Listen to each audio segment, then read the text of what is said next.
चलिए दोस्तों, चौथा चैप्टर चालू होगा और चौथा चैप्टर में हम देखने वाले हैं इस पृथ्वी पर कैसे कैसे पौधे हैं।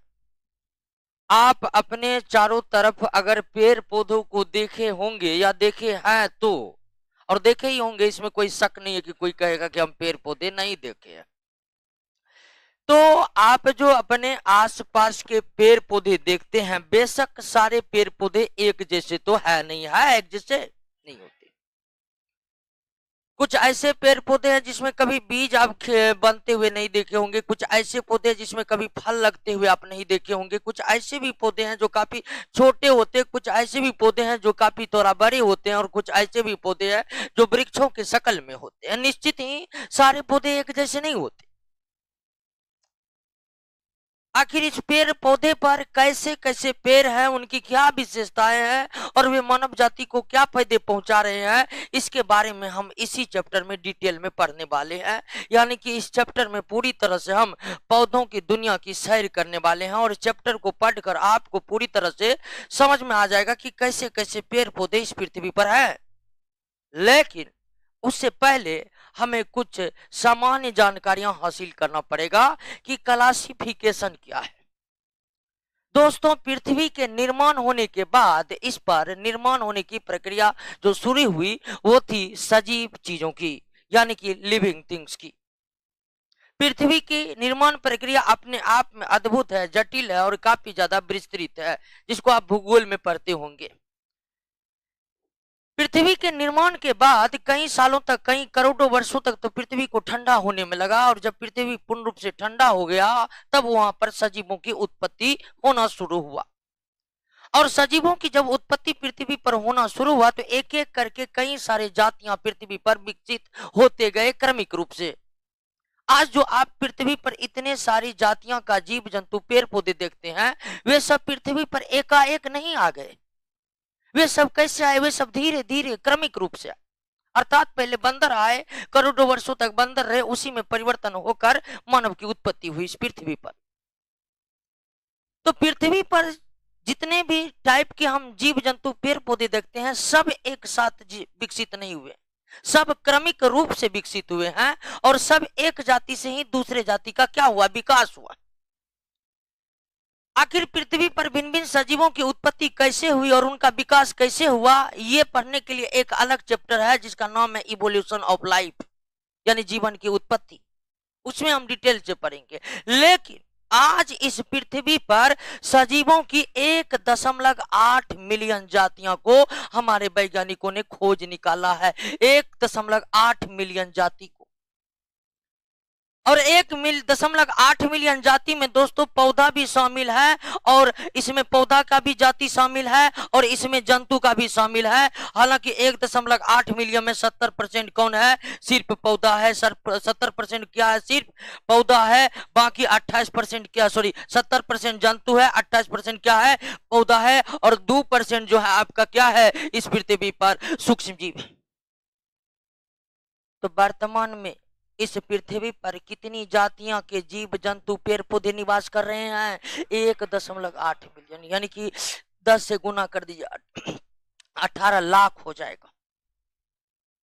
और जाति समझते हैं ना, एक ही वर्ग के जीव जो आपस में प्रजनन करते हैं, अपने जैसे बच्चे उत्पन्न करते हैं, उसे क्या कहते हैं? जाति कहते हैं। पेड़ पौधे में देखिए तो बरगद एक जाति का पेड़ हुआ, ठीक है, शीशम एक जाति का पेड़ हुआ, बांस एक जाति का पेड़ हुआ। तो इस तरह जो एक ही प्रकार के पौधे जो आपस में प्रजनन कर सके, अपने जैसे बच्चे उत्पन्न कर सके, उसे क्या कहते? जाति कहते। जंतु में मानव एक जाति है, कुत्ता एक जाति है, घोड़ा एक जाति है, हाथी एक जाति है, और इस तरह से टोटल पेड़ पौधों और जीव जंतु की कितनी जातियां खोजे गए हैं? 1.8। अब 1.8 मिलियन जातियों के बारे में अगर जानना है तो निश्चित तौर पर हमें पढ़ना क्या पड़ेगा? क्या पढ़ना पड़ेगा? बायोलॉजी पढ़ना पड़ेगा। सजीवों के बारे में हम कहां पढ़ते हैं? बायोलॉजी। तो 1.8 मिलियन जातियों के बारे में अगर जानना है तो हमें बायोलॉजी पढ़ना पड़ेगा, और इतने जातियों को अगर हम एक एक करके पढ़ेंगे तो ये बहुत मुश्किल हो जाएगा, पढ़ना संभव नहीं हो पाएगा। पृथ्वी पर जितनी जातियां के जीव जंतु पेड़ पौधे अगर खोजा गया है और इसको हम अगर एक एक करके पढ़ना चालू करेंगे, पता चलेगा उम्र बीत गया, बायोलॉजी समाप्त नहीं हुआ। तो पृथ्वी पर ध्यान दीजिए, समस्या यह है कि पृथ्वी पर जितने प्रकार के सजीवों की जातियां हैं उन्हें एक एक करके पढ़ना संभव नहीं है। आखिर एक एक करके पढ़ना संभव क्यों नहीं है? तो जातियों की संख्या काफी ज्यादा है, एक एक करके पढ़ेंगे वो काफी जटिल प्रक्रिया हो जाएगी पढ़ने की, और समाप्त होने की भी गारंटी नहीं होगी। लेकिन पढ़ना तो जरूरी है, क्योंकि इस पृथ्वी पर जितने भी जीव जंतु हैं सभी किसी न किसी तरह अपने पर्यावरण को प्रभावित करते हैं, और कौन जीव पर्यावरण को किस तरह प्रभावित करता है ये मानव के लिए जानना बहुत जरूरी है, क्योंकि तभी मानव का जीवन इस पर्यावरण में सुरक्षित रह पाएगा। तो पृथ्वी पर जितने भी सजीव हैं सभी सजीव अपने पर्यावरण को प्रभावित करते हैं, और पृथ्वी पर जितने भी सजीव है वे अपने पर्यावरण को किस तरह प्रभावित करते हैं ये मानव के लिए जानना बहुत जरूरी है, क्योंकि तब ही मानव अपने पर्यावरण को अपने हित में इस्तेमाल कर पाएगा, अपने हित में विकसित कर पाएगा, नहीं तो नहीं कर पाएगा। तो दोस्तों, सजीव जितना भी है इस पृथ्वी पर उसके बारे में पढ़ना जरूरी है, और समस्या इतना है दोस्तों कि सजीवों की जातियां इतनी है कि एक एक करके हम पढ़ नहीं सकते। तो वैज्ञानिकों ने एक बीच का रास्ता निकाला है दोस्तों, वैज्ञानिक ने एक बीच का रास्ता निकाला है। क्या रास्ता निकाला है? कि उन्होंने विभिन्न प्रकार के जातियों के जीवों में समानताओं तथा असमानताओं के आधार पर उन्हें विभिन्न समूहों में बांट दिए हैं। ठीक है, वैज्ञानिकों ने इतने जातियां जो पृथ्वी पर मौजूद है उसके पढ़ने की प्रक्रिया को, उसके बारे में जानकारी ग्रहण करने की प्रक्रिया को आसान बनाने के लिए कौन से उपाय खोजे हैं? तो समानताओं और असमानताओं के आधार पर विभिन्न प्रकार के सजीवों को क्या कर दिए हैं? विभिन्न समूहों में बांट दिए हैं। किसके आधार पर बांट दिए हैं? समानताओं और असमानताओं के आधार पर बांट दिए। और समानताओं और असमानताओं के आधार पर जब विभिन्न समूह में वैज्ञानिक ने जीवों को बांट दिया है तो इससे फायदा क्या होता है कि एक समूह में हम एक जीवों के बारे में पढ़ते हैं, बाकी जितने भी उस समूह में जीव होते हैं सबके वही लक्षण होते हैं, सबके वही गुण होते हैं। यानी कि जैसे कि एक वर्ग हम शाकाहारी जीवों को ले ले, ठीक है, आप हिरण को अलग पढ़िए, ठीक है, बकरी को अलग पढ़िए, गाय को अलग पढ़िए, शाकाहारी जीवों का एक क्या बन गया है? समूह। और उन सभी में सभी शाकाहारी जीवों को शामिल कर लिया गया है, और देखा गया कि सभी शाकाहारी जीवों के पाचन तंत्र का अध्ययन आप अलग अलग मत करिए, बल्कि शाकाहारी जीवों के समूह में से एक का पाचन तंत्र का अध्ययन कर लीजिए, बाकी सब का पता आपको लग जाएगा कि उसमें भी पाचन तंत्र कुछ इसी तरह से होगा। तो समानताओं और असमानताओं के आधार पर विभिन्न सजीवों को विभिन्न समूहों में विभक्त करने की जो प्रक्रिया है वो प्रक्रिया का नाम है दोस्तों क्या? वर्गीकरण है। उस प्रक्रिया का नाम क्या है? वर्गीकरण है, क्लासिफिकेशन है। उस प्रक्रिया का नाम क्या है? वर्गीकरण है, क्लासिफिकेशन है। समानताओं और असमानताओं के आधार पर सजीवों को भिन्न भिन्न समूहों में बांटने की प्रक्रिया क्या कहलाता है? वर्गीकरण कहलाता है। तो वर्गीकरण क्या है समझ गए ना? वर्गीकरण एक प्रोसेस का नाम है, वर्गीकरण एक प्रोसेस का नाम है जिस प्रोसेस में क्या किया जाता है तो समानताओं और असमानताओं के आधार पर सजीवों को विभिन्न समूहों में क्या कर दिया जाता है? बांट दिया जाता है। दूसरा सवाल क्लासिफिकेशन में यह है कि हम क्लासिफिकेशन करते ही क्यों है? आखिर क्या कारण है कि समानताओं और असमानताओं के आधार पर हमें सजीवों को विभिन्न वर्गों में बांटना पड़ता है? तो इसका एकमात्र कारण है कि पढ़ने में, सजीवों के बारे में पढ़ने की प्रक्रिया क्या हो? आसान हो। अब दोस्तों केमिस्ट्री पढ़े होंगे ना, केमिस्ट्री में एक होता है आवर्त सारणी।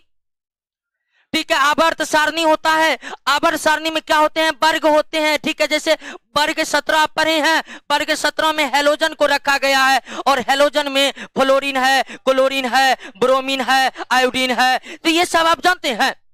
तो इसमें क्या होता है कि जैसे हम आवर्त सारणी में किसी वर्ग के किसी एक तत्व के बारे में पढ़कर अन्य सभी का अनुमान लगा लेते हैं, ठीक उसी तरह बायोलॉजी में वर्गीकरण करके मान लीजिएगा एक वर्ग स्तनधारी वर्ग है, स्तनधारी वर्ग में ढेर सारे जीव है, हमें ढेर सारे जीव के बारे में अगर जानकारी हासिल करना है तो किसी एक स्तनधारी के बारे में हम पढ़ लेंगे, बाकी सभी स्तनधारियों में उसी प्रकार की प्रक्रिया होती है। तो जिस तरह केमिस्ट्री में तत्वों के गुणों को पढ़ना आसान करने के लिए क्या बनाया गया है, आवर्त सारणी का निर्माण किया गया है, उसी तरह बायोलॉजी में सजीवों के बारे में पढ़ने की प्रक्रिया को आसान बनाने के लिए क्या किया जाता है, वर्गीकरण किया जाता है। क्या किया जाता है दोस्तों, वर्गीकरण किया जाता है। क्या किया जाता है, वर्गीकरण किया जाता है। तो क्लियर हो गया, कोई दिक्कत नहीं ना।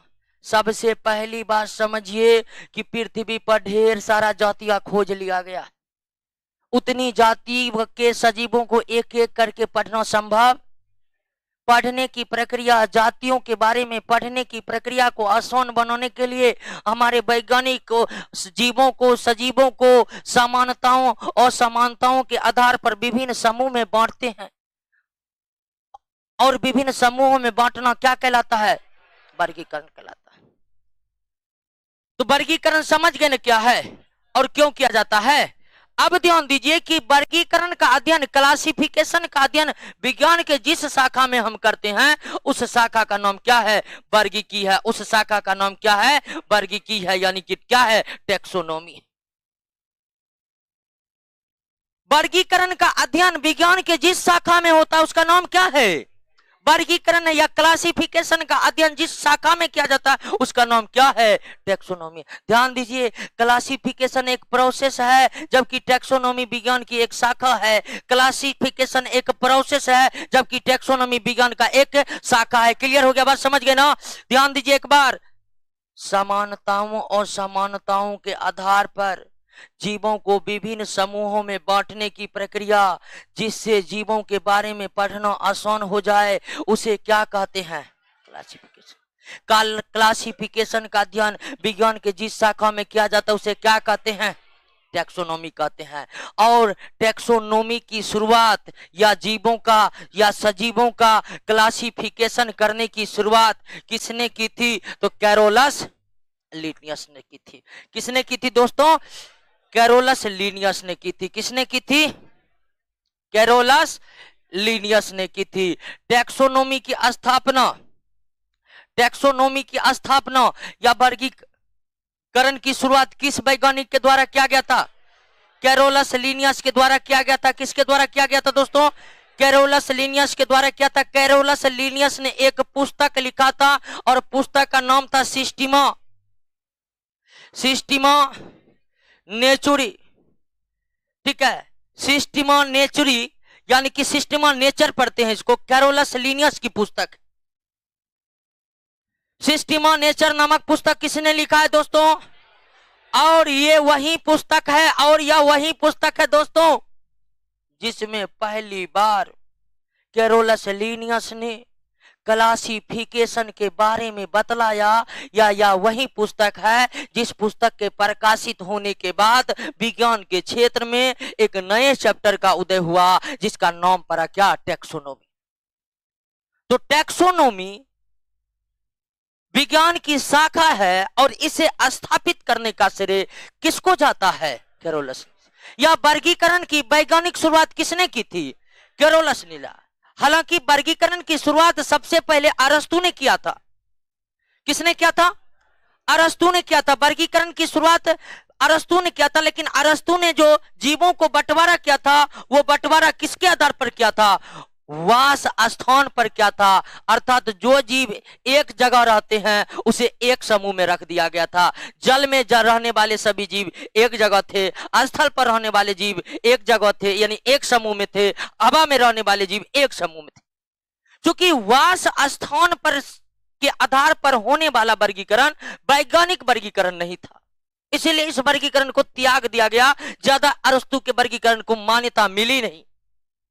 क्योंकि जो वैज्ञानिक वर्गीकरण है, वैज्ञानिक वर्गीकरण कहता है कि जीवों में उपस्थित समान और असमान गुणों के आधार पर उन्हें आप विभिन्न समूहों में बांटिए, न कि वास स्थल पर।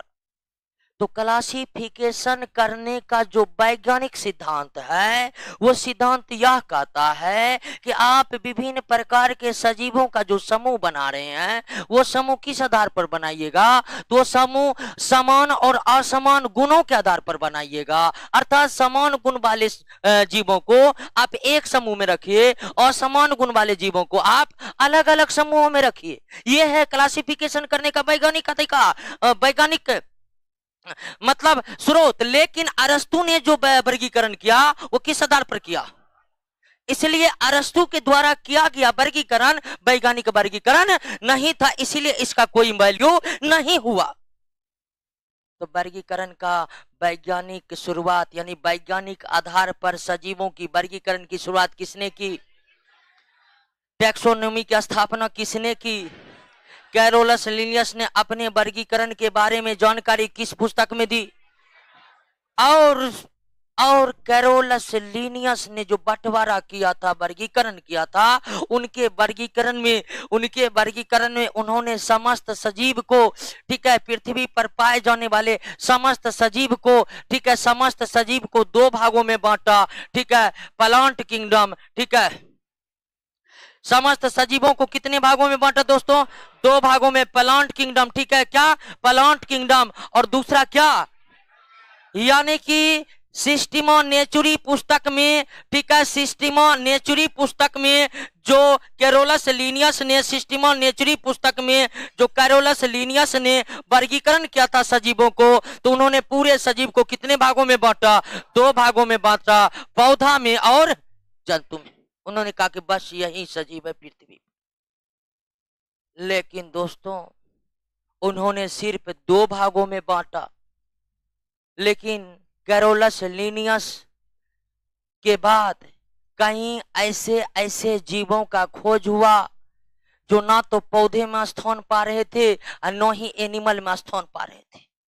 यानी कि यह वर्गीकरण गलत नहीं था दोस्तों। कैरोलस लिनियस के समय सजीवों की उतनी जातियां ज्ञात नहीं थी। लिनियस को लगा इस पृथ्वी पर बस दो ही चीज है, एक पौधा एक जंतु है, इसीलिए वर्गीकरण में दो भागों में डिवाइड कर दिया पूरे सजीव का। लेकिन आगे चलकर बैक्टीरिया का खोज हुआ, आगे चलकर फंगी का खोज हुआ, आगे चलकर कई ऐसे जीवों का खोज हुआ और सूक्ष्म जीवों का खोज हुआ जिसे न तो प्लांट में रखा जा सकता था न ही एनिमल में रखा जा सकता था। तो कैरोलस लिनियस वर्गीकरण की शुरुआत की, वैज्ञानिक आधार पर वर्गीकरण की शुरुआत की। लेकिन इसका वर्गीकरण ज्यादा दिनों तक मान्य नहीं रह पाया, क्योंकि आपको पता है कि जैसे जैसे जीवों की खोज होने लगी, सजीवों की जातियों की खोज होने लगी, तो ऐसे ऐसे सजीव मिल गए जिन्हें कहीं पर भी रखा जाना संभव नहीं था। जैसे फंगी की खोज हुई, फंगी में ऐसे गुण है जो उसे आप न तो प्लांट में रख सकते हैं न ही एनिमल में रख सकते हैं, वो अभी तीसरा अलग किंगडम बना हुआ उसका। तो धीरे धीरे कैरोलस लिनियस का वर्गीकरण क्या हो गया? अमान्य हो गया। बाद में वर्गीकरण की और भी कई वैज्ञानिक जुड़े, वे लिनियस के द्वारा किए गए वर्गीकरण में समय समय पर बदलाव लाते रहे। लेकिन अगर आप आधुनिक समय की बात करिएगा दोस्तों, आधुनिक समय की बात करिएगा, तो सबसे ज्यादा वर्गीकरण जो मान है वह है रॉबर्ट हार्डिंग व्हिटेकर का।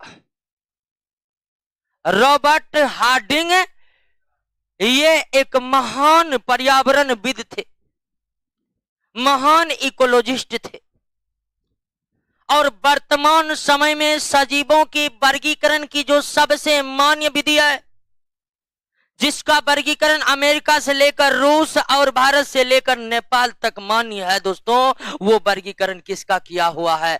आर.एच. व्हिटेकर की। आर.एच. व्हिटेकर का जो वर्गीकरण है दोस्तों, वो पूरी तरह वैज्ञानिक शोध पर आधारित है। और इन्होंने वर्गीकरण में क्या क्या ध्यान रखा है दोस्तों? तो इन्होंने वर्गीकरण सबसे पहला ध्यान रखा है किसका? पोषण का। यानी अलग अलग पोषण करने वाले जीव को अलग अलग समूहों में रख दिए हैं। कौन? Robert Harding Whittaker. जैसे स्वपोषण करने वाले जीव एक वर्ग में है, परपोषण करने वाले जीव एक वर्ग में है।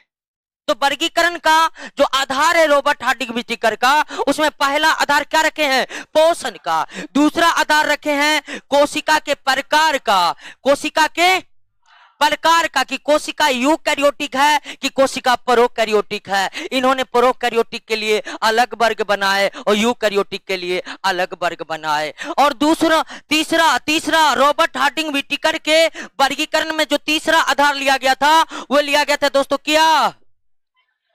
कोशिका की। और कोशिका के संख्या के आधार पर आप जानते हैं जीव दो ही प्रकार के होते हैं, एक कोश के और रॉबर्ट हार्डिंग व्हिटेकर ने एक कोश के जीवों को अलग समूह में रखा है और बहुकोश के जीवों को अलग समूह में रखा है। और चौथा आधार जो वर्गीकरण का आधार है, रॉबर्ट हार्डिंग के वर्गीकरण का आधार है, वो है विकासीय संबंध। हर जीव जो विकास किए हैं, एक जाति से दूसरे जाति का विकास हुआ है इस पृथ्वी पर। इस पृथ्वी पर एक एक जाति का विकास पिछले जातियों से हुआ है, अर्थात मानव का विकास बंदर से हुआ है, कबूतर का विकास मुर्गी से हुआ है, ठीक है, गधा का विकास घोड़ा से हुआ है। ऐसा ही हुआ है, हंसी है नहीं, ठीक है। ऐसी तरह विकास हुआ है। विकास की प्रक्रिया को समझना बहुत ही ज्यादा कठिन है, लेकिन फिर भी सबसे ज्यादा मान्य सिद्धांत यही है कि एक ही जाति से दूसरे जाति का क्या हुआ है? विकास हुआ है। यानी पहले क्वेश्चन पूछा जाता है बच्चा समय, ठीक है, पहले गांव समय ये मोहल्ला रहता है, माहौल बना रहता है गांव समय, देखिएगा कि कुछ ऐसे प्रश्न रहते हैं जो उसी से पूछे जाते हैं जो जवाब देने लायक ना हो, ठीक है। जैसे जो कभी इंग्लिश ने पूछा है, बनाया है, या इंग्लिश ने पढ़ता है, तो उससे गांव का लोग ट्रांसलेशन पूछेगा, तब उसको डिमोरलाइज करेगा। तो ऐसे ऐसे प्रश्न गांव में आपको साधारणतः मिल जाएगा देखने के लिए। ऐसा ही एक प्रश्न है जो गांव में काफी ज्यादा इंटरेस्टिंग है कि पहले मुर्गी की पहले अंडा, ठीक है। अब दोस्तों, पहले मुर्गी की पहले अंडा, क्या इसका जवाब देना कठिन है? बिल्कुल नहीं कठिन है। अगर हम डार्विन के सिद्धांतों को सच मान ले तो पहले ना तो मुर्गी ना ही अंडा, पहले कोई और पक्षी था जो धीरे धीरे परिवर्तन होते गया और एक समय ऐसा आया कि वो मुर्गी में कन्वर्ट हो गया और अंडा देने लगा। यानी कि विकास की प्रक्रिया में अगर मुर्गी के पहले अंडा, तो विज्ञान कहता कि नहीं, पहले मुर्गी उसके बाद अंडा। उसके लिए दिमाग लगाना पड़ता है, ठीक है। चलिए दोस्तों, तो जो कैरोलस लिनियस का बंटवारा था, ठीक है, जो कैरोलस लिनियस का बंटवारा था, जो टू किंगडम में डिवाइडेशन था, प्लांट किंगडम और एनिमल किंगडम में, वह प्लांट और एनिमल किंगडम का बंटवारा धीरे धीरे धीरे क्या हो गया? अमान्य हो गया। क्यों? तो ऐसे ऐसे जीव मिल गए, ऐसे ऐसे जीव मिल गए जिसको ना तो प्लांट में रखा जा सकता था ना एनिमल में। तो वर्तमान समय में सबसे मान्य वर्गीकरण किसका है? Robert Harding. रॉबर्ट हार्डिंग वर्गीकरण में कितने चीजों का ध्यान रखा है? 4 चीजों का ध्यान रखा। कितने चीजों का ध्यान रखा? 4 चीजों का ध्यान रखा। किसका ध्यान रखा? पोषण का, कोशिका के प्रकार का, कोशिका की संख्या का और विकासीय संबंध। और इस आधार पर 4 चीजों को आधार मानकर रॉबर्ट हार्डिंग व्हिटेकर ने इस पृथ्वी पर जितने भी सजीव है उसको 5 भागों में डिवाइड किया। पहला किंगडम किया, और मोंडा किंगडम के बारे में आप पढ़ चुके हैं। मोंडा किंगडम में प्रोकैरियोटिक कोशिकाओं से बना जीव को रखा गया है। मोंडा किंगडम में मुख्य रूप से बैक्टीरिया को रखा गया है, साइनोबैक्टीरिया को रखा गया है, एक्टिनोमाइसिटीज नामक एक प्रकार का बैक्टीरिया का ही समूह है उसको रखा गया है। तो मोंडा किंगडम में उन सजीवों को रखा गया है जो प्रोकैरियोटिक कोशिकाओं से बने हुए हैं, जो एक कोशिकीय है, यानी सभी एक कोशिकीय प्रोकैरियोटिक कोशिकाओं से बने जीवों को किस किंगडम में रखा गया है दोस्तों? किस किंगडम में रखा गया है? मोंडा किंगडम में रखा गया है। मोंडा किंगडम में रखा गया है। किस किंगडम में रखा गया है? दूसरा जो किंगडम है दोस्तों प्रोटिस्टा है। और ये दोनों किंगडम की हम चर्चा तीसरा चैप्टर में ही कर दिए थे। और इसके बारे में अंतर भी बताए थे कि क्या अंतर है मुनरा का और क्या अंतर है प्रोटिस्टा का। प्रोटिस्टा किंगडम में प्रोकैरियोटिक और एक कोशिकीय सूक्ष्मजीवों को रखा गया, सॉरी यूकैरियोटिक और एक कोश के सूक्ष्मजीवों को रखा गया। ध्यान दीजिए, मोनरा किंगडम में प्रोकैरियोटिक और एक कोश के सूक्ष्मजीवों को रखा गया है, जबकि प्रोटिस्टा किंगडम में एक कोश के यूकैरियोटिक जीवों को रखा गया है। तीसरा किंगडम किसका बना है? फंगी का बना है, और फंगी क्या है आप पढ़ ही लिए हैं। चौथा किंगडम किसका है? प्लांटी को रखा गया है, प्लांटी। और पांचवा एनिमेलिया, पांचवा इसमें समस्त जंतु को रखा गया है, इसमें समस्त पौधे को रखा गया है, फंगी को, ठीक है, यूकैरियोटिक एक कोश किए, प्रोकैरियोटिक एक कोश किए। अब दोस्तों इस पांचों किंगडम में कितना सजीव है? कितना सजीव है?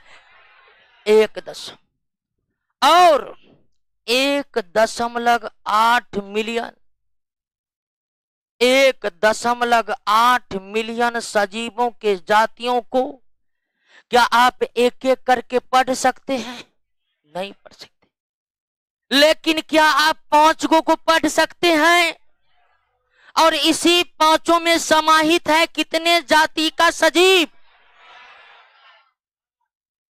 तो दोस्तों 18 लाख को आप नहीं पढ़ सकते हैं एक एक करके, लेकिन उसको कितने समूहों में बांट दिए। अब एक समूह में जीव है, उसमें लगभग एक ही प्रकार के गुण समाहित है।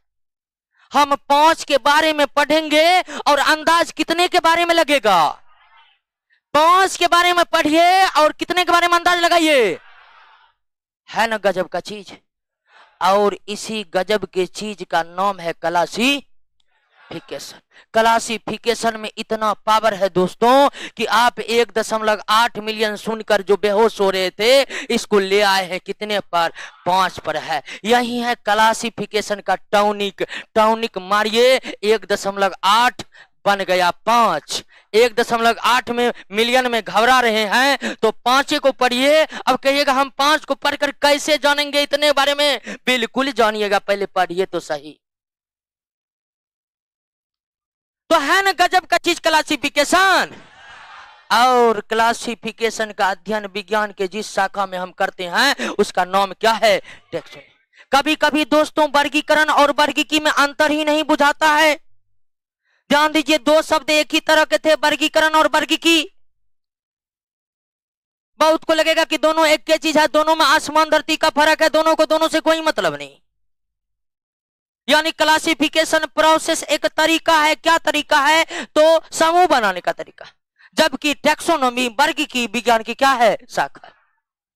क्लियर है दोस्तों? समझ गए? तो सजीवों के कितने किंगडम? ये 5 किंगडम बंटवारा किसने किया है? कितने आधारों पर किया है? ये 4 आधार क्या क्या है समझ गए ना? यानी कि समान पोषण करने वाले जीव, अलग अलग पोषण करने वाले जीव एक समूह में नहीं है तो उसको हम अपवाद मानकर चल रहे हैं। फिर दूसरा है कोशिकाओं के प्रकार, यानी कि अलग अलग प्रकार के कोशिका एक समूह में नहीं है, अलग अलग समूह में, अलग अलग ग्रुप में है। दूसरा है कोशिकाओं की संख्या, यानी एक कोश के बहुकोशीय को एक नहीं रखा गया है, अलग अलग समूह में रखा गया है। विकास के संबंधों के आधार पर भी उन्हें कई वर्गों में डिवाइड किया गया है। तो वर्गीकरण समझ गए, कोई दिक्कत नहीं ना। लेकिन ध्यान दीजिए कि ये जो वर्गीकरण हम किए हैं, वर्गीकरण में कितना किंगडम बनाए हैं? 5 किंगडम बनाए। वर्गीकरण में कितना किंगडम? 5 किंगडम। और किंगडम जो है दोस्तों वर्गीकरण करने की सबसे बड़ी इकाई है। किंगडम जिसको हिंदी में क्या कहते हैं? जगत, जिसकी संख्या टोटल कितना है? 5। किसने बांटा है 5 में? Robert Harding Whittaker. तो वर्गीकरण हम जब करते हैं तो उस वर्गीकरण करने में जो ये किंगडम है ना दोस्तों, किंगडम तो वर्गीकरण का सबसे बड़ा इकाई है, यानी वर्गीकरण यहां पर आकर समाप्त हो जाता है। वर्गीकरण यहां पर आकर के समाप्त हो जाता है। तो फिर वर्गीकरण होता कैसे दोस्तों? वर्गीकरण की शुरुआत जो की जाती है वे स्पीशीज से की जाती है। किससे की जाती है? स्पीशीज से। वर्गीकरण की शुरुआत किससे की जाती है? वर्गीकरण की आधारीय इकाई क्या है? वर्गीकरण की सबसे छोटी इकाई क्या है? और जाति के बारे में किसी को कोई कंफ्यूजन है? नहीं है, कोई कंफ्यूजन नहीं। समान जंतु जो आपस में प्रजनन कर सके, अपने जैसे बच्चे उत्पन्न कर सके, उसे क्या कहते हैं? उसे जाति कहते हैं। तो वर्गीकरण की शुरुआत कहां से हुई? वर्गीकरण की आधारीय इकाई क्या है और जाति क्या है? समझ गए कि नहीं समझ गए? पूरी मानव एक जाति है, यानी जितने मानव उतने जाति है। पूरी मानव एक जाति। अब समान गुण वाले जाति को मिलाकर के बना दिया जाता है जीनस, यानी क्या? वंश। ऐसे जाति जिसमें समान समान गुण है उसे एक ही वंश में रख दिया गया है, यानी समान गुण वाले जातियों को मिलाकर क्या बनाया जाता है? वंश बनाया जाता है। वंश वंश समान गुण वाले वंश को मिलाकर के आपस में क्या बना जाता है? फैमिली या क्या? कुल। फिर समान गुण वाले फैमिली को मिलाकर क्या बना जाता है? ऑर्डर। ऑर्डर। और नोट में थोड़ा दोस्तों सही करिएगा, क्योंकि समान गुण वाले ऑर्डर को मिलाकर के, समान गुण वाले ऑर्डर को मिलाकर के बनाया जाता है क्या? क्लास। क्या बनाया जाता है? क्लास। और समान गुण वाले क्लास को मिलाकर बनाया जाता है डिवीजन। ठीक है, क्या बनाया जाता है? और अगर क्लासिफिकेशन पौधों का है तो डिवीजन, अगर पौधे का है तो पौधे के संबंध में डिवीजन को क्या पढ़ा जाता है? फाइलम। और समान गुण वाले फाइलम को मिलाकर दोस्तों क्या पढ़ाया जाता है? किंगडम। दोस्तों इस पृथ्वी पर किंगडम की संख्या कितनी है? 5 है। कितनी है? 5 है। 5 है। लेकिन जातियों की संख्या कितनी है? 1.8 मिलियन है। 1.8 मिलियन जाति है, जो क्लासिफिकेशन होते होते होते होते कहां पर पहुंच गया है? 5 पर पहुंच गया। तो दोस्तों वर्गीकरण की जो शुरुआत होती है वे कहां से होती है? जाति मिलकर क्या बनता है? वंश बनता है। वंश मिलकर क्या बनता है? कुल बनता है। कुल मिलकर गण। गण मिलकर वर्ग। वर्ग मिलकर डिवीजन, या जंतु के संबंध में डिवीजन, पौधे के संबंध में, और कई डिवीजन मिलकर के क्या बनते हैं? किंगडम। किंगडम की संख्या मात्र कितनी है? 5 है। जातियों की संख्या कितनी है? तो इस तरह से वर्गीकरण किया जाता है। मानव का ही वर्गीकरण देख लीजिए। मानव किस स्पीशीज का है? तो मानव के स्पीशीज का नाम है सैपियंस। क्या नाम है?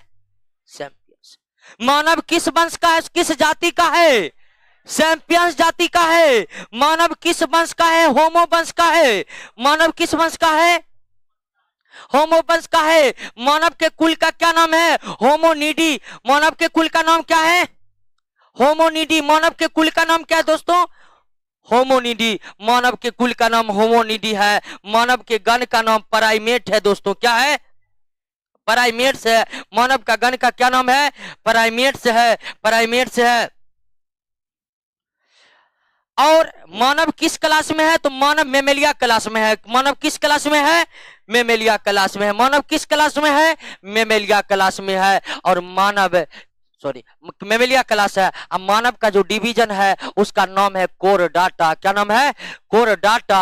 और मानव का जो किंगडम का नाम है वो क्या है? एनिमेलिया। तो दोस्तों हर एक जीवों का इतने स्तर पर वर्गीकरण किया जाता है, जैसे मानव एनिमेलिया किंगडम के, कोरडेटा डिवीजन के, मेमेलिया वर्ग के, प्राइमेट गण के, होमोनिडी कुल के, होमो वंश के कैसा जाति है? क्लियर हो गया। तो वर्गीकरण की शुरुआत कहां से होती है? जाति से होती है। वर्गीकरण की शुरुआत कहां से होती है?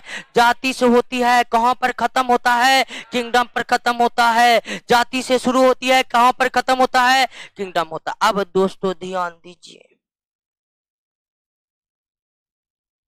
वर्गीकरण इतने स्तर पर किया जाता है और आप या हम लोग इस वर्गीकरण में कहां तक को पढ़ने वाले हैं? यानी हम किसके बारे में पढ़ेंगे और किंगडम को किस में तोड़कर पढ़ेंगे, और जहां जरूरी होगा कहां कहां हम पढ़ेंगे क्लास के बारे में।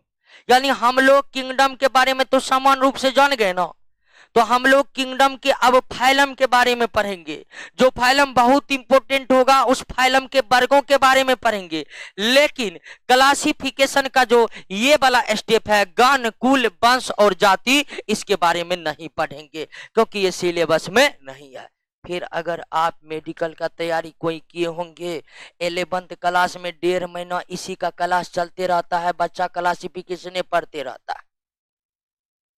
लेकिन हम लोगों को तो डॉक्टर बनना नहीं है, हम लोगों को बनना है छोटा मोटा सर्विस मैन, ठीक है, छोटे बड़े बड़ा बनना है तो कोई दिक्कत नहीं है। उसमें भी हमारा सिलेबस कहां तक है?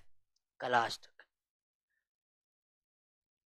तो वर्गीकरण समझे, वर्गीकरण क्यों करते हैं समझे, कैसे करते हैं समझे, किसका करते हैं ये भी समझ गए। सजीवों का ही करते हैं, निर्जीव का वर्गीकरण।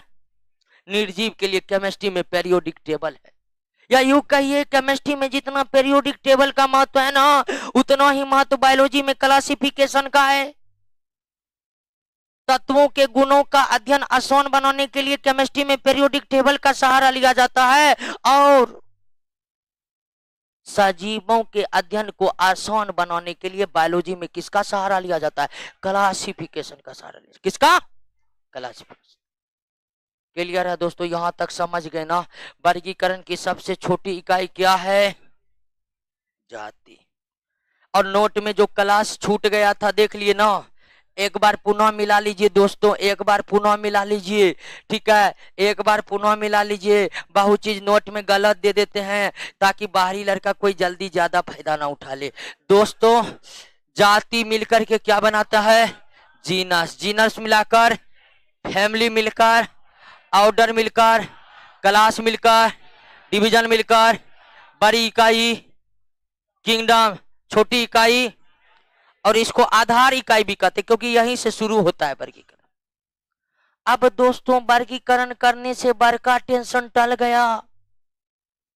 अब वो बड़का टेंशन क्या था कि 1.8 मिलियन का नाम सुनते ही बायोलॉजी वाला कहता था अब नहीं पढ़ेंगे, हम जा रहे हैं।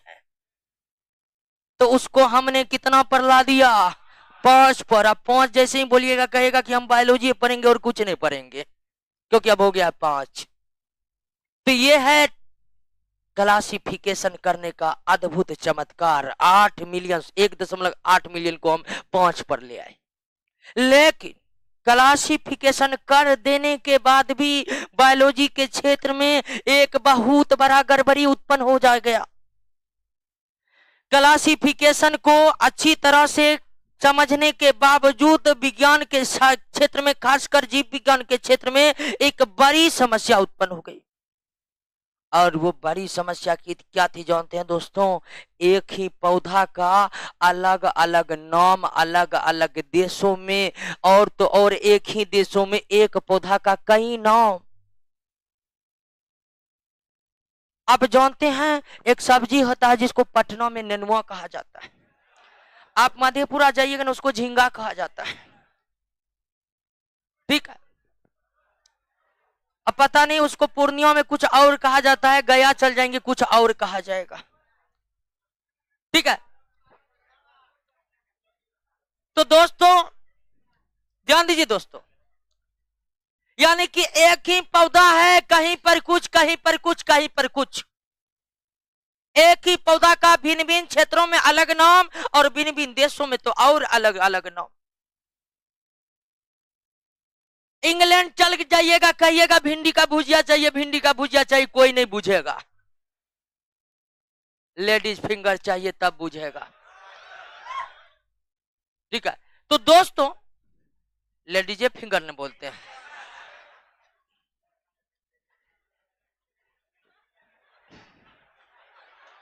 अरे हल्ला हल्ला नहीं करिएगा।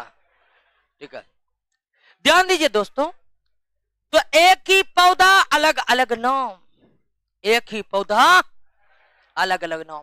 अब कहिएगा इससे क्या दिक्कत है? क्या दिक्कत हो सकता है? बहुत दिक्कत हो सकता है। सबसे पहले मान लीजिए अमेरिका में रिसर्च हुआ है, और अमेरिका में रिसर्च हुआ कि ब्रिंजल यानी बैगन के पौधे पर इस दवाई का इस्तेमाल से बैगन कभी नहीं सड़ेगा। अमेरिका मान लीजिए यह रिसर्च हुआ, वह रिसर्च तुरंत इंडिया में आ पाएगा? नहीं आ पाएगा। पहले तो इंडियन के वैज्ञानिक वहां जाएगा, अमेरिका शोध करेगा कि अमेरिका वाला जो ये पौधा है, ये पौधा इंडिया में आखिर कौन है, तब मिलाएगा, अच्छा ये बैगन है, अब बैगन पर काम करेगा। यानी कि एक पौधा के अलग अलग नाम होने से एक दिक्कत ये आती है कि विश्व के किसी एक कोने पर पौधे के अच्छे गुणों के लेकर अगर कोई अनुसंधान हुए हैं, तो वे अनुसंधान तुरंत विश्व के अन्य क्षेत्रों में पहुंच नहीं पाएंगे। पहले विश्व के लोग ये देखने में लग जाएंगे कि आखिर कैसा पौधा है और हमारे यहाँ इसको क्या कहा जाता है। तो एक दिक्कत कि अलग अलग पौधे से हम वैज्ञानिक लाभ को तुरंत उठा नहीं पाएंगे पौधे के संबंध में। और दूसरा घाटा रिपोर्टिंग करने में, मान लीजिए जब भारत के जंगल में आग लग गया है, आग लगने के कारण जो है रिपोर्टिंग हो रहा है और कनाडा वाला देख रहा है टीवी पर व्हाट इज दिस, ठीक है, बोलेगा कौन कौन पौधा जी, समझ पाएगा? नहीं समझ पाएगा। यानी कि एक देश के लोग जब अपने देश से बाहर आएंगे, उन्हें पेड़ पौधों को जानने के बारे में बहुत ज्यादा दिक्कतों की सामना करना पड़ेगा अगर अलग अलग पौधे का नाम अलग अलग क्षेत्रों में अलग हो जाए, भिन्न भिन्न देशों में अलग हो जाए।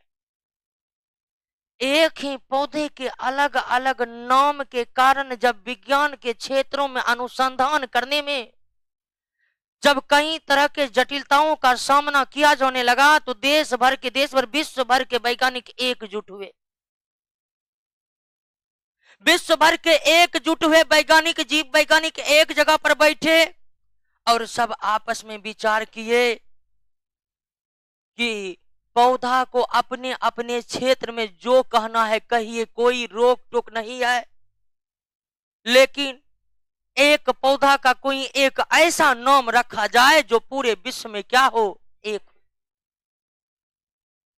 और वैज्ञानिक ने ऐसा ही आपस में समझौता किया कि भिन्न भिन्न पौधे को हम अपने क्षेत्र में, अपने देश में, अपने कस्बे में, अपने जिलों में जो कहते हैं वो कहेंगे, लेकिन एक नाम ऐसा रहेगा जो पूरे वर्ल्ड में एक रहेगा। और इस एक नाम जिस पर वैज्ञानिकों की सहमति बनी, वह नाम क्या कहलाया? वह नाम कहलाया क्या?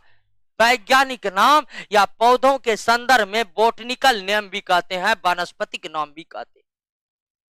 और वैज्ञानिक नाम लिखने की जिस तकनीक पर वैज्ञानिक आपस में समझौता किए या आपस में एक मत बनाए, उस सिद्धांत का नाम था बायनोमियल, ठीक है, बायनोमियल नोमेनक्लेचर, बायनोमियल नोमेनक्लेचर, ठीक है। यानी कि इसका हिंदी नाम हो जाएगा द्विनाम पद्धति। क्या हो जाएगा? द्विनाम पद्धति, ठीक है। भिन्न भिन्न कस्बों में भिन्न भिन्न पौधे को जो कहते हैं कहिए, कोई दिक्कत नहीं है, लेकिन वैज्ञानिक पूरे विश्व के इस बात पर सहमत हुए कि एक नाम ऐसा दीजिए जो पूरा वर्ल्ड में क्या हो, एक हो।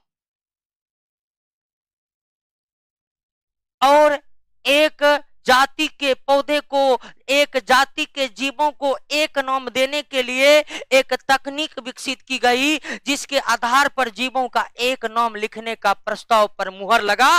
और जिस तकनीक पर यह नाम लिखने की प्रक्रिया चालू हुई, उस तकनीक का नाम क्या रखा गया? और द्विनाम पद्धति के अनुसार किसी पेड़ पौधे, किसी जंतु का जो नाम लिखे जाते हुए उसका कौन नाम कहलाता है? और एक जंतु का, एक पौधे का वैज्ञानिक नाम पूरे वर्ल्ड में क्या होते हैं? केवल एक होते हैं, जिसके आधार पर उसे विश्व के किसी भी कोने में पहचाना जा सकता है। अब वैज्ञानिक नाम लिखने की जो पद्धति है, जो प्रोसेस है, उसका नाम द्विनाम पद्धति क्यों पड़ा दोस्तों? तो इसलिए पड़ा कि वैज्ञानिक नाम कितने पदों से लिखे जाते हैं? 2 पद। किसी भी जीव के वैज्ञानिक नाम में कितने पद होते हैं? कितने पद होते हैं? 2 पद होते हैं दोस्तों। कितने पद होते हैं? 2 पद होते हैं। पहला पद होता है उनके वंश का होता है, यानी कि जीनस का होता है। पहला पद किसका होता है? वंश का होता है। अब वंश के बाद दूसरा पद किसका होता है? जाति का होता है। दूसरा पद किसका होता है? जाति का होता है, स्पीसीज का होता है। यानी वैज्ञानिक नाम लिखने में कितने पद का यूज किया जाता है? कौन कौन पद का? पहले कौन पद का? अंत में किसका?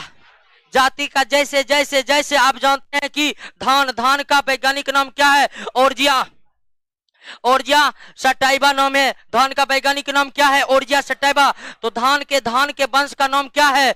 ओरजिया। धान के जाति का नाम क्या है?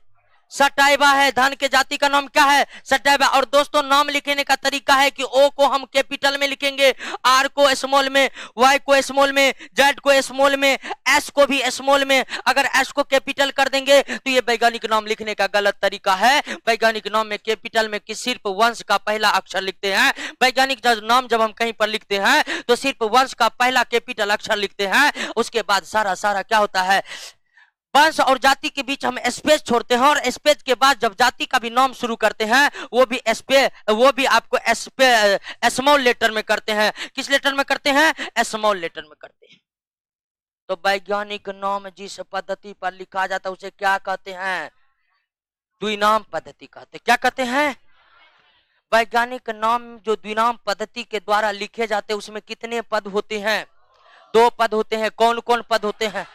वंश और जाति का। कितने पद होते हैं? वंश और जाति का। पहले क्या होता है? अंत में क्या होता है? लिखने का तरीका देख लिए ना।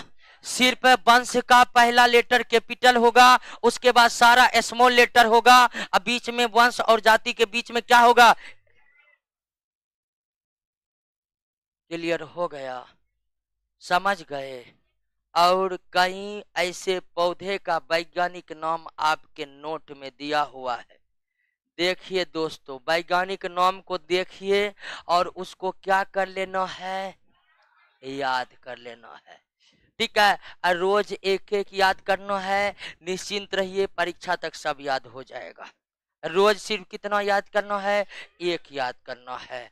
और रोज 1 याद करना है। अब प्रतिदिन एक एक याद जो किए हैं उसको याद रखना है। ठीक है? श्योर रहिए, 20-22 दिन में सारा का सारा क्या हो जाएगा? याद हो जाएगा। ठीक है? हड़बड़ा कर पूरा रटना नहीं है। ठीक है? जो रटा है वो बहुत कम नौकरी किया है, जो समझ कर रटा है वो 100% नौकरी किया है, और जो सिर्फ समझा है वो भी नौकरी नहीं किया है। यानी कि नौकरी करने के लिए समझना भी जरूरी है, रटना भी जरूरी है।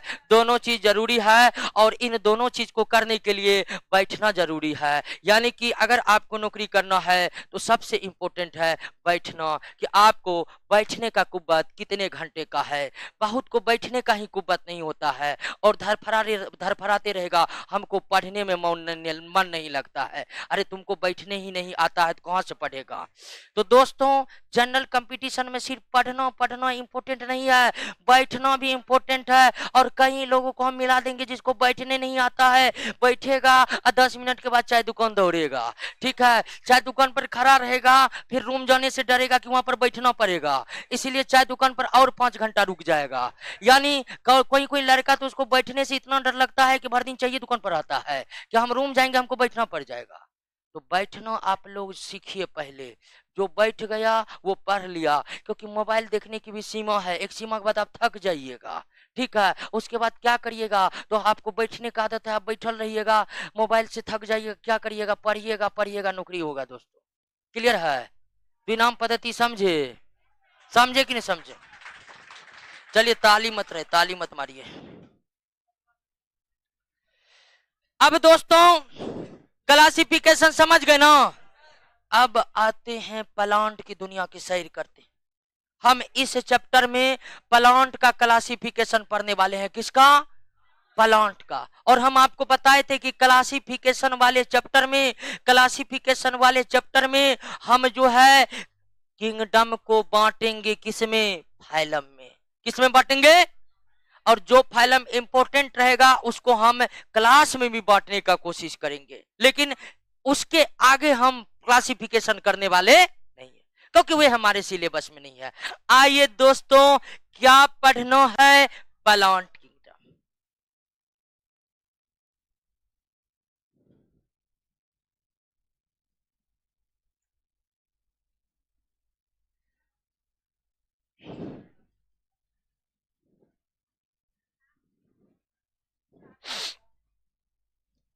आइए दोस्तों, प्लांट किंगडम।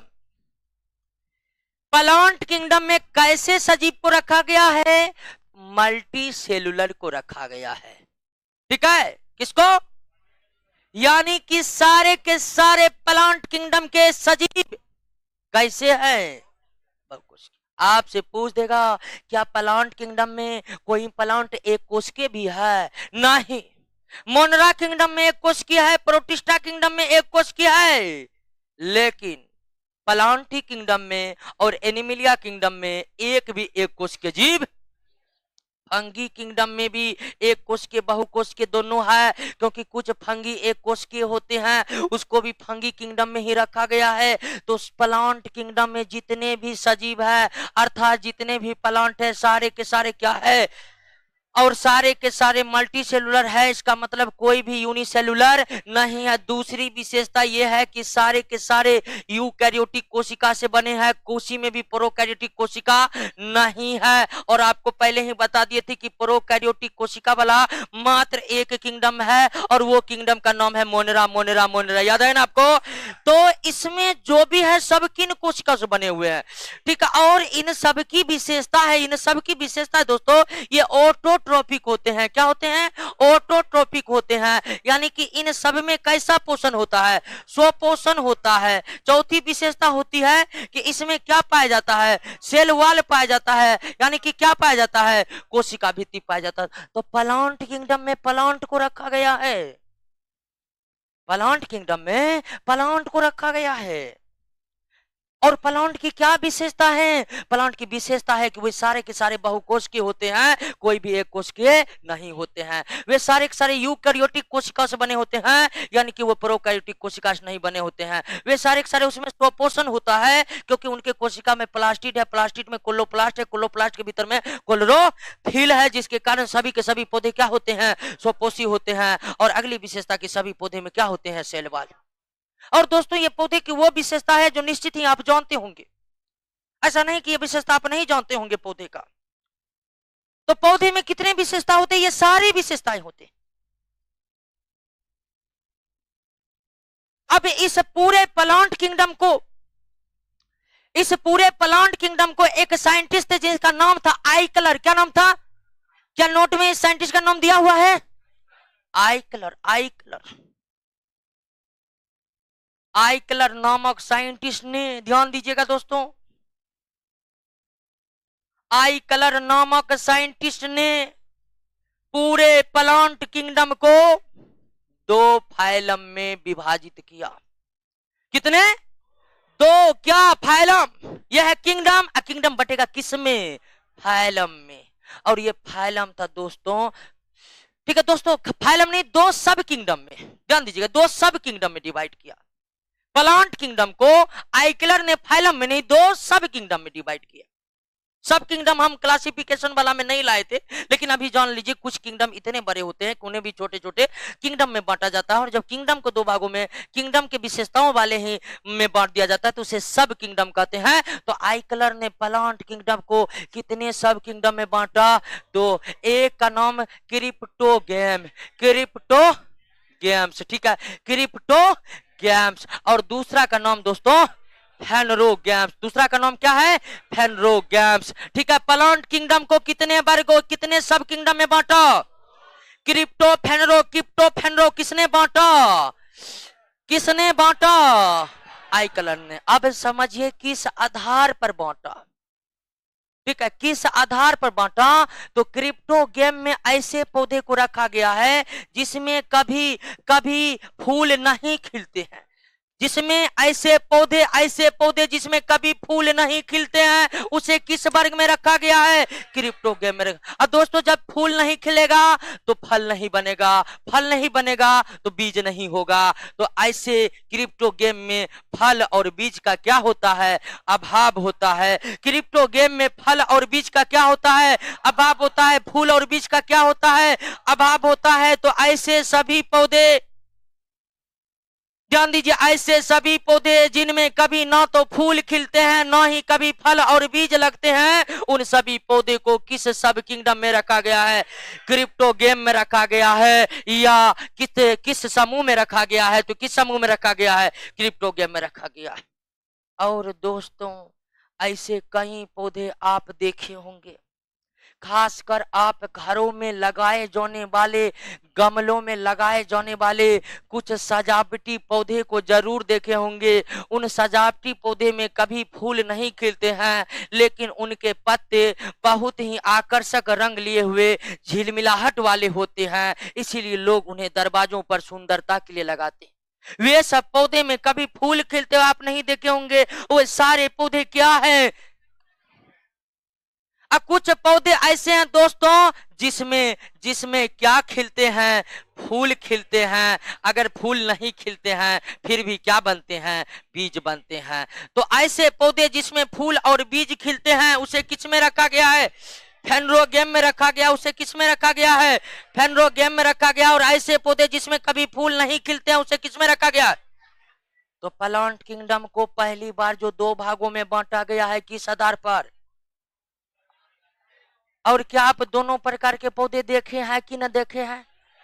क्या ऐसे पौधे देखे हैं कि नहीं जिसमें कभी फूल नहीं लगता है? देखे हैं ना? अब बहुत मुड़ी डोला रहा, नहीं देखे हैं, नहीं देखे हैं दोस्तों। आज ही जाना है, आज नहीं कल। कहाँ जाना है? चिड़ियाघर जाना है। वहां पर पेड़ पौधों का विशाल भंडार है। ध्यान रखिएगा, जो पटना में संजय गांधी जैविक उद्यान है, अगर पेड़ों के बारे में आपको बहुत अच्छी से जानकारी जानना है तो जाइए, घूमिए, और वहां के पेड़ पौधे पर काफी अच्छी तरह से रिपोर्टिंग की हुई है। यानी पेड़ कौन है, इनका वैज्ञानिक नाम क्या है, उस पर लिखा हुआ। कोई गए हो तो दिखे होंगे, देखे हैं? हाँ, नहीं तो कुछ और देखने के लिए लोग चले जाते। क्या है? हल्ला करते हैं जी।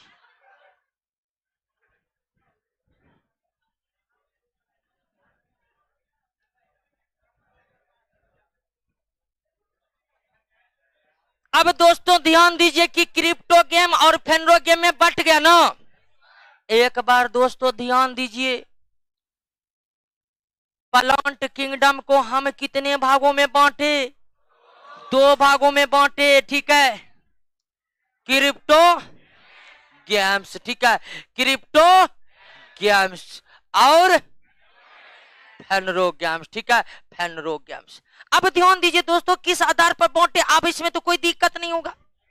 अब क्रिप्टो गेम के अंतर्गत 3 फाइलम है, 3 फाइलम, ठीक है, 3 फाइलम, ठीक है। थैलोफाइटा, ठीक है, थैलोफाइटा, दूसरा ब्रायोफाइटा, और तीसरा है टेरिडो।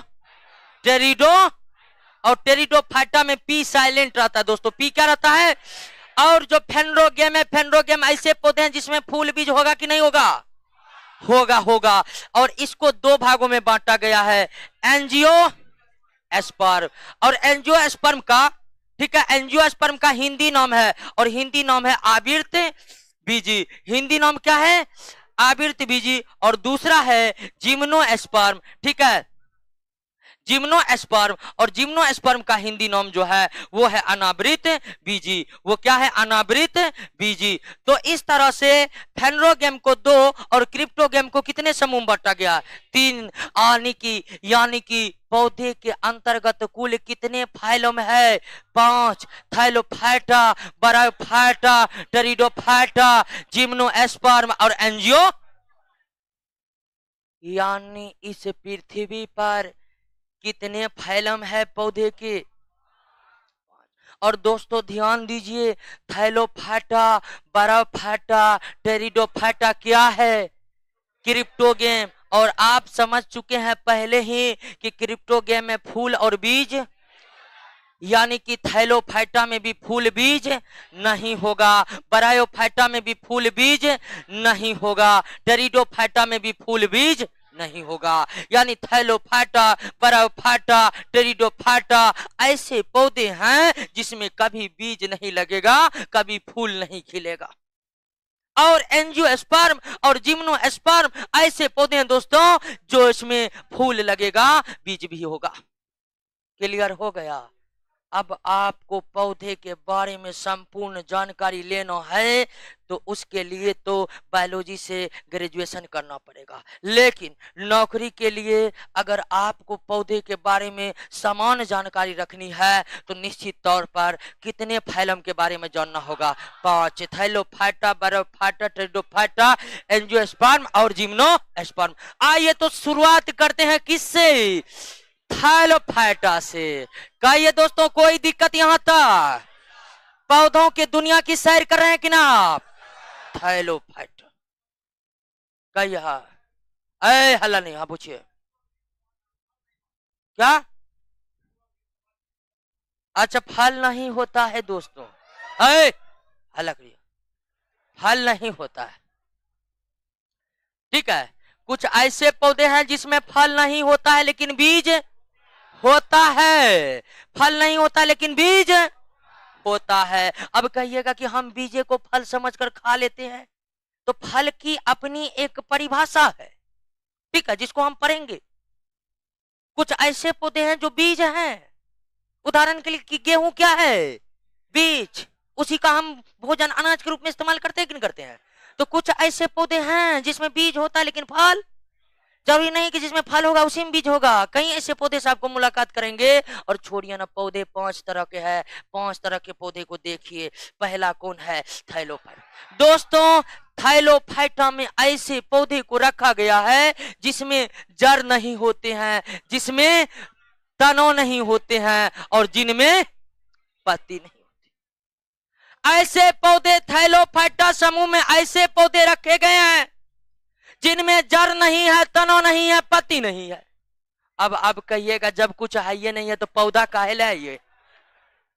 ठीक है, तो पौधा होने का परिभाषा ये नहीं है कि उसमें जड़, तना, पत्ती होनी चाहिए, बल्कि पौधा होने का परिभाषा यही है कि उसमें क्या होनी चाहिए?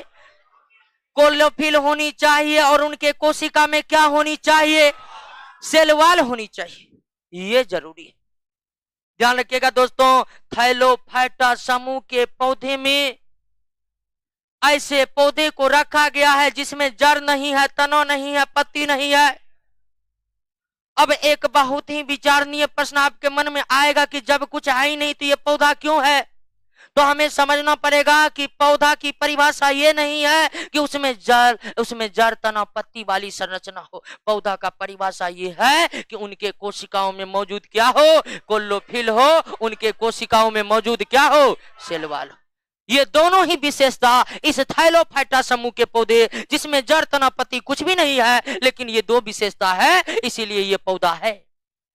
कभी कभी एक प्रश्न पूछ दिया गया था, क्या थैलोफाइटा एक कोष की है? जो नहीं पढ़ा है उसको एकदम मार कर आया कि एकदम 100% एक कोष की है। जबकि हम प्लांट किंगडम के बारे में पढ़ चुके हैं कि इसमें केवल कैसा है? और प्लांटेम ना है या, तो ये भी बहुकोष के होगा, एक कोष के नहीं होगा। तो पहली विशेषता समझ गए हैं कि नहीं? थैलोफाइटा में कैसे पौधे रखे गए हैं? अब दोस्तों आप समझिए कि ध्यान दीजिए दोस्तों। अब आप कहिए, अब ये पौधे कहां पाए जाते हैं? तो दोस्तों, ये पौधे स्थल पर पाए जाने के योग्य हैं। जो पौधे स्थल पर पाए जाते हैं उसमें अनिवार्य रूप से क्या रहनी चाहिए? जड़ रहनी चाहिए। क्या ऐसे पौधे जिसमें जड़ नहीं है, क्या वो जमीन पर रह सकते हैं? नहीं रह सकते हैं दोस्तों। तो निश्चित ही थाइलोफाइटा का समूह का पौधा स्थल पर रहने के योग्य नहीं है, क्योंकि इसमें किसका अभाव है? जड़ का अभाव है। और ऐसे पौधे जिसमें जड़ का अभाव है, ऐसे पौधे जिसमें जड़ का अभाव है, निश्चित ही वो स्थल पर नहीं रह पाएगा, वे जल में रहेगा। और थाइलोफाइटा समूह के पौधे जो है दोस्तों, निश्चित ही ये पौधे क्या है? जलीय है। ये पौधे क्या है? दलदलीय है। ये पौधे कहाँ रहते हैं? कीचड़ में रहते हैं। ये पौधे कहाँ रहते हैं? भीगे स्थानों पर रहते हैं, जहां पर पानी की उपलब्धता हमेशा बना रहे। तो ये थाइलोफाइटा का पौधा आपको कहाँ मिलेगा? मतलब नदी में मिलेगा, तालाब में मिलेगा, समुद्र में मिलेगा। नदी में मिलेगा, तालाब में मिलेगा, और कहाँ मिल सकता है? और कहाँ मिल सकता है? और कहाँ मिल सकता है?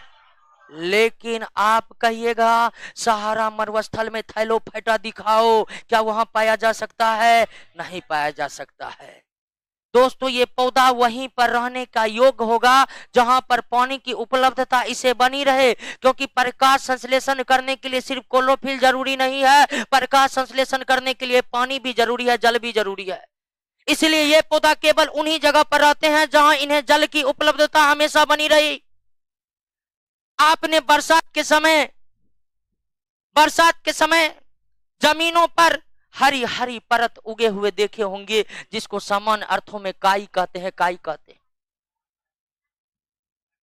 उसे, क्या कहते हैं? काई कहते हैं। और काई एक प्रकार का क्या है? शैवाल है। और शैवाल एक प्रकार का क्या है? पौधा है। क्या है? पौधा है। वो जो बरसात के समय काई उगा, वो काई क्या था? शैवाल। और दोस्तों जैसे ही बरसात खत्म हो गया, ध्यान दीजिए, जैसे ही बरसात खत्म हो जाता है, धीरे धीरे वो काई अपने आप समाप्त हो जाता है। क्या कभी आप अंदाजा लगाए कि बरसात के समय काई क्यों उगाते हैं और बरसात खत्म होते ही काई क्यों विलुप्त हो जाती है? तो उसका एक ही कारण था कि वो काई जो वास्तव में क्या है? शैवाल, एक थाइलोफाइटा समूह का पौधा था। जब तक बरसात होते रहा, जमीन गीली बनी रही और वहां पर वो प्रकाश संश्लेषण करके मस्ती में रहते गया। लेकिन जैसे ही बरसात समाप्त हुई, भूमि की नमी समाप्त हो गई, वे पानी के अभाव में प्रकाश संश्लेषण नहीं कर पाए, स्वयं के लिए भोजन तैयार नहीं कर पाए, और उनकी क्या हो गई? मृत्यु हो गई। और थाइलोफाइटा समूह का जो सबसे प्रमुख पौधा है दोस्तों, वो कौन है? शैवाल है। लेकिन भी है, अब एक दूसरा प्रश्न, दो प्रश्न तो समझ गए, थाइलोफाइटा के पौधे कैसे होते हैं और कहां रहते हैं, क्लियर हो गया ना?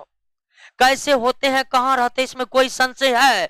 नहीं संशय। अब आइए दोस्तों कि आखिर अगर इसमें जड़ तना पत्ती नहीं होते हैं तो कैसे दिखते हैं ये पौधे? ये पौधे कैसे दिखते हैं? और थाइलोफाइटा समूह के पौधे जैसे भी दिखते हैं, उस आकृति को हम क्या कह सकते हैं? तो उस आकृति को कहते हैं थैलस आकृति। उस आकृति को दोस्तों हम क्या कहते हैं? थैलस आकृति कहते हैं। उस आकृति को हम क्या कहते हैं? थैलस आकृति कहते हैं। उस आकृति को हम क्या कहते हैं? थैलस आकृति। यानी अगर पूछ दे थाइलोफाइटा समूह के पौधा, थाइलोफाइटा समूह के पौधा कैसे दिखते हैं, तो निश्चित तौर पर वो बहुकोशिकीय जीव है, आंखों से दिखने वाले जीव है। तो विचारणीय प्रश्न है कि कैसे दिखते हैं, क्योंकि जड़ तना पत्ती कुछ भी नहीं है। तो थाइलोफाइटा समूह के पौधों की आकृति को क्या कहा जाता है?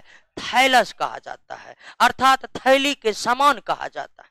थाइलोफाइटा समूह के पौधों की आकृति कैसी है? तो थैलस के समान है, इसमें जड़ तना पत्ती कुछ भी नहीं होता। और एक प्रश्न और आया हुआ है एग्जाम में कि क्या थाइलोफाइटा समूह के पौधे में जाइलम और फ्लोएम उत्तक पाए जाते हैं? जाइलम जड़ तना पत्ती ही नहीं है, तो जाइलम फ्लोएम रहकर क्या करेगा? कोई उसका यूज है? नहीं, कोई यूज ही नहीं है दोस्तों। तो जाइलम और फ्लोएम भी नहीं पाए जाते हैं। बहुत क्वेश्चन हो रहा है। हाँ, जल कैसे ग्रहण करेगा? मिट्टी से। विसरण विधि पढ़े है? हाँ, वैसे ही। ठीक है, आइए दोस्तों, क्लियर हो गया कि नहीं हो गया? थैलोफाइटा के पौधे कैसे होते हैं, आकृति किस प्रकार की होती है और कहां रहते हैं, इसमें कोई दिक्कत। और जितने भी पौधे हैं दोस्तों, सभी के कोशिका में क्लोरोफिल मौजूद है, सभी प्रकाश संश्लेषण करते हैं। इसीलिए थैलोफाइटा समूह के पौधों में पोषण कैसे होता है, तो निश्चित यह स्वपोषी होते हैं और प्रकाश संश्लेषण करने में सक्षम। लेकिन अब सबसे बड़ी बात कि पौधे का जो जनन अंग है वे फूल है, फूल फ्लावर।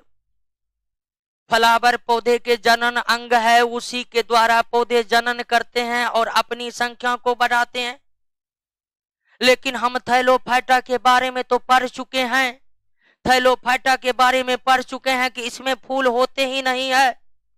तो सवाल है कि यह अब जनन कैसे करेगा, तो ध्यान दीजिएगा दोस्तों, थैलोफाइटा समूह के पौधे में जो जनन की विधि है वो एस्पोरुलेशन है। वो क्या है, एस्पोरुलेशन है। वो क्या है, एस्पोरुलेशन है, यानी कि बीजाणु जनन है।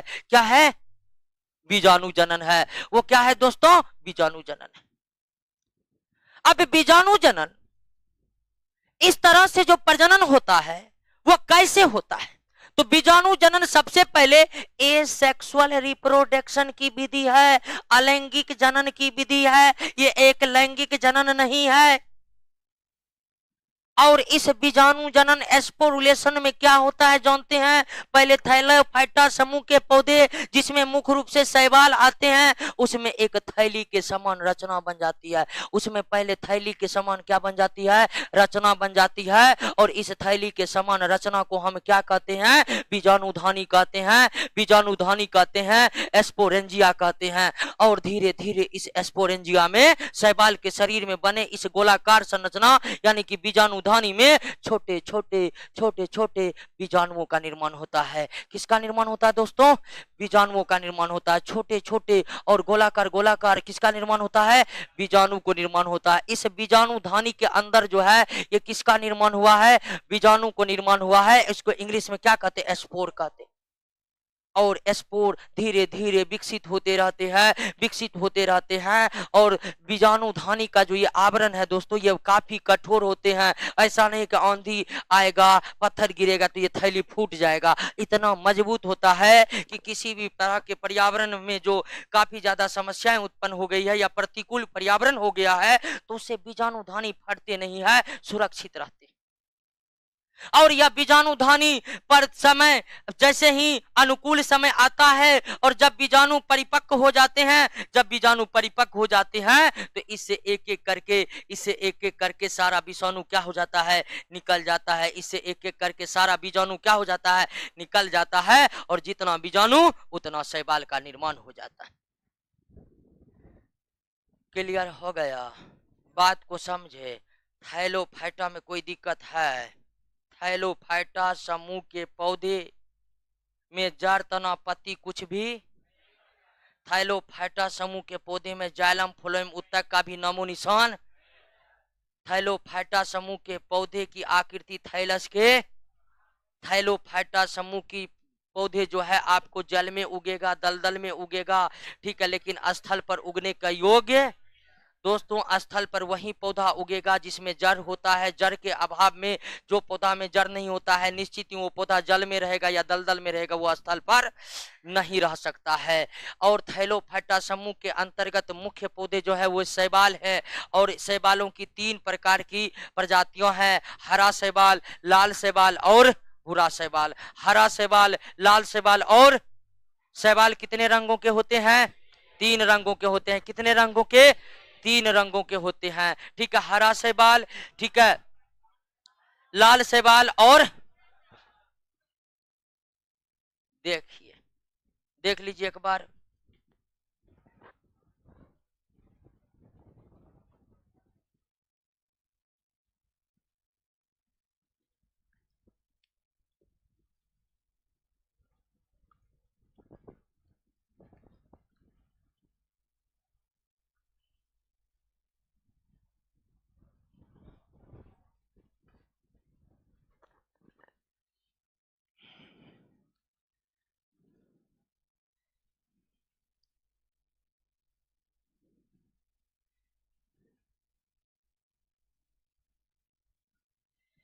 क्लियर है दोस्तों?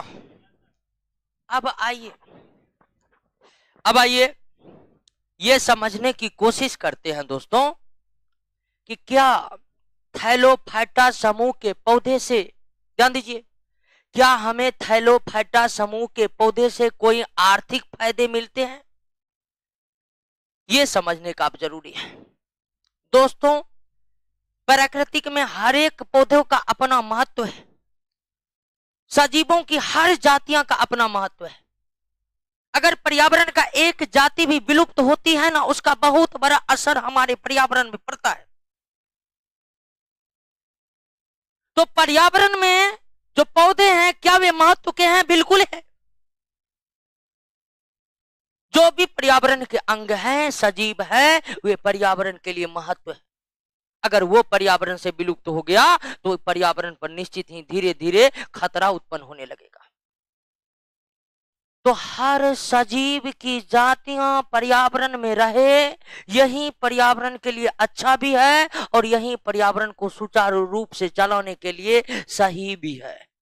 लेकिन जब हम थैलोफाइटा समूह के पौधे के बारे में पढ़े हैं तो निश्चित तौर पर यह भी जानना जरूरी है कि ये पौधे अगर पृथ्वी पर हैं तो क्या यह मानव के कोई फायदे के हैं या सिर्फ मस्ती से उगते हैं और मस्ती से चले जाते हैं?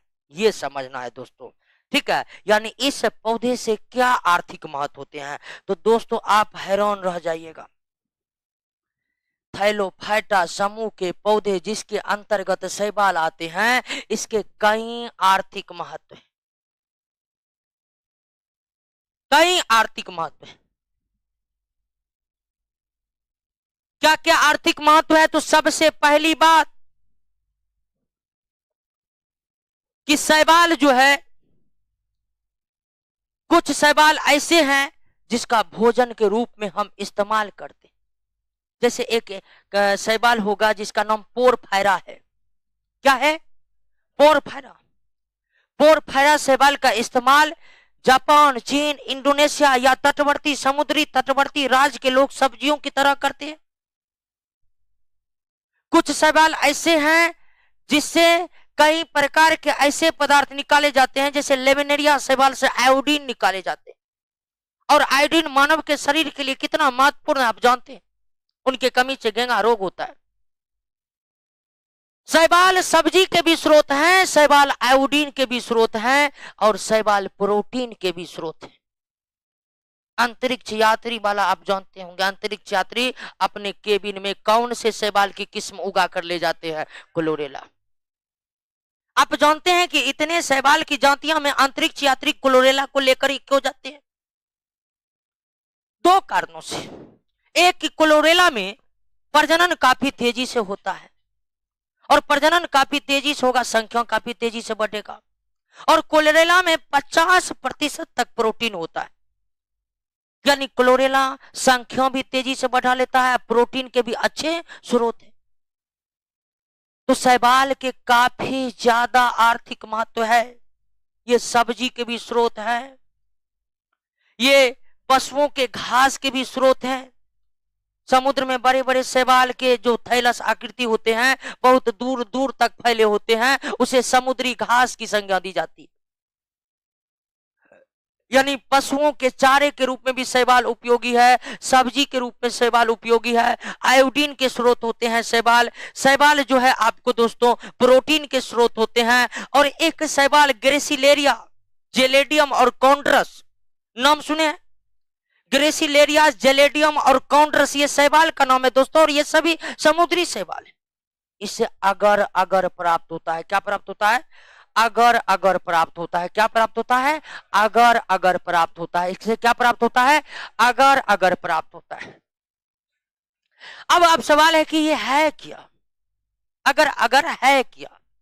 अब जानते हैं इसका इस्तेमाल जो है बायोलॉजी के लैब में किया जाता है। बायोलॉजी के लैब में कई प्रकार के सूक्ष्म जीवों के बारे में वैज्ञानिक अध्ययन करते रहते हैं या स्टूडेंट अध्ययन करते रहते हैं।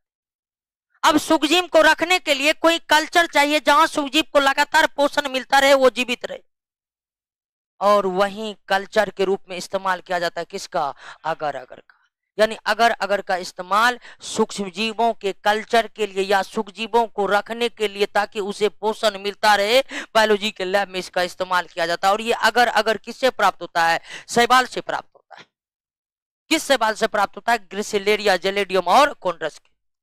तो शैवाल के काफी आर्थिक महत्व है। शैवाल सब्जी के भी स्रोत है, आयोडीन के भी स्रोत है, प्रोटीन के भी स्रोत है, अगर अगर के स्रोत हैं, और भी कई तरह के फायदे होते हैं, उसको आप देख लीजिए। लेकिन जब आप हानि की बात करिएगा तो कोई विशेष हानि इस समुदाय के पौधे से है नहीं। बस एक वही कि बरसात के समय गीले जब होते हैं भूमि तो उस पर शैवाल यानी कि काई उगकर उन्हें फिसलदार बना देते हैं, और निश्चित ही सब अपने जिंदगी में एक दो बार फिसल ही जाते हैं। किया। चलिए दोस्तों, थैलोफाइटा समझ गए। आगे की चर्चा हम नेक्स्ट क्लास में करने वाले हैं दोस्तों। छोड़ दीजिए, गर्मी बहुत लग रहा है, बेतहासा गर्मी है आज।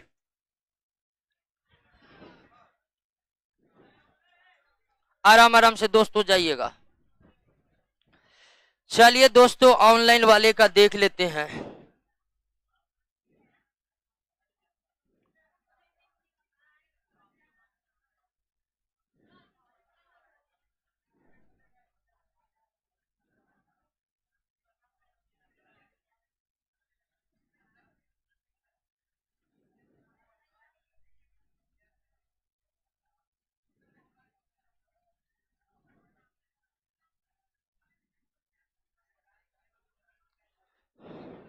मिथिलेश मुस्कान।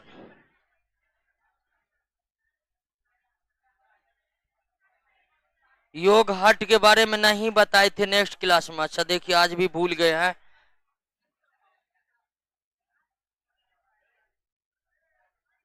चलिए, निधि कुमारी, पूजा यादव, कोई दिक्कत है आज के क्लास में बताइएगा।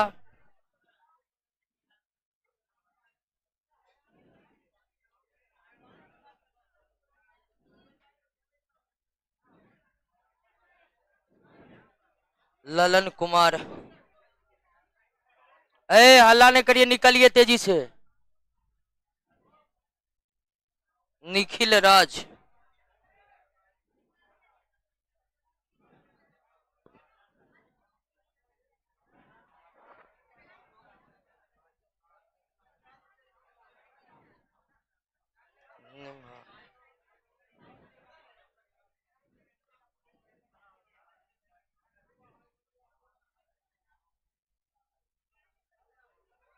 साहिबाल एक कोशिकीय, शैवाल एक कोशिकीय, यस यस, शैवाल एक कोशिकीय भी होते हैं। साहिवाल एक कोशिकीय भी होते हैं, लेकिन जो एक कोशिकीय शैवाल है वे प्लांट किंगडम में नहीं है, वे प्रोटिस्टा किंगडम में रख दिए गए।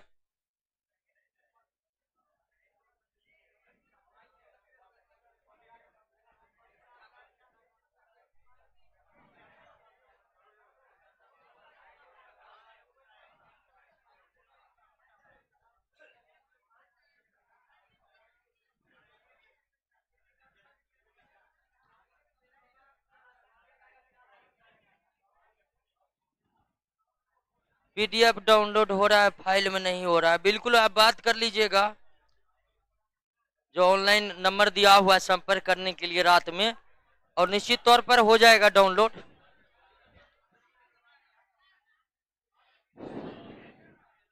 ज्योति सिंह का क्या है क्वेश्चन? ज्योति सिंह, अगर अगर फिर से बता दीजिए। अगर अगर एक पदार्थ है और इसमें सूक्ष्मजीव को रखकर कल्चर किया जाता है, ठीक है, यानी कि सूक्ष्मजीव को अगर हमें लैब में जिंदा रखना है तो निश्चित ही उसे पोषण देना पड़ेगा। और अगर अगर ऐसा है कि ये सूक्ष्मजीव को पोषण देते रहता है, ठीक है, तो अगर अगर वो चीज है, वो पदार्थ है जिसमें सूक्ष्मजीवों को रखा जाता है, सूक्ष्मजीव इसमें जीवित रहते हैं, क्योंकि उन्हें पोषण लगातार इस शैवाल के द्वारा मिलते रहता है। निखिल राज,